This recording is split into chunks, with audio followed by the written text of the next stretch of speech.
નમસ્કાર. તો કરીએ ચાલુ ગુજરાતીથી અંગ્રેજી.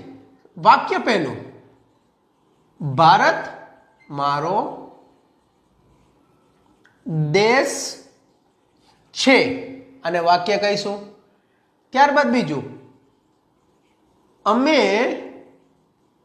પાક્કા મિત્રો છીએ. અને ત્રીજું વાક્ય, હું અત્યારે કામમાં છું. તમે એકદમ ચોખ્ખા ગુજરાતીમાં લખેલા 3 વાક્યોને વાંચી શકો છો. અને જો તમે ગુજરાતીના આ 3 શબ્દોને વાંચી શકતા હો તો અહીંયા છત્રીનો છ એટલે છે, અહીંયા છત્રીનો છ એટલે છીએ, અને અહીંયા છું એટલે વર્તમાન કાળ. 3માં વર્તમાન કાળ છે. તો મારે તમને આજે વાત કરવી છે વર્તમાન કાળમાં. વર્તમાન કાળમાં પણ મારે તમારી સાથે વાત કરવી છે, એ છે ટુ બી. ટુ બીમાં પણ મારે તમારી સાથે જેની વાત કરવાની છે એ છે આપણા આજના 3 ટોપિક, એમ, ઇઝ एंड आर. तो दिल थाम के बैठो, थोड़ा सा इधर समझने के लिए तैयार हो जाओ.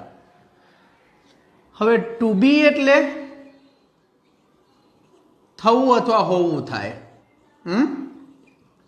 હવે એમિઝાર સામાન્ય રીતે છત્રીનો છ આપશે. એમ ઇઝ આર વર્તમાન કાળ બતાવવા માટે છત્રીના છ નો ઉપયોગ કરે છે. હિન્દીમાં આવશે હે. ગુજરાતીમાં અને હિન્દીમાં જે શબ્દ તમારા ઓળખ માટે ફાઇનલ કરો છો, અંગ્રેજીમાં એ બીજા સ્થાન ઉપર રહેશે. તો પહેલા એમનું ગુજરાતી.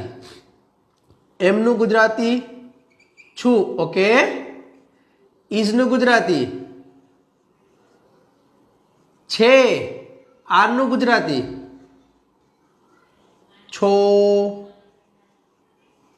છીએ, અને છે પણ આવશે.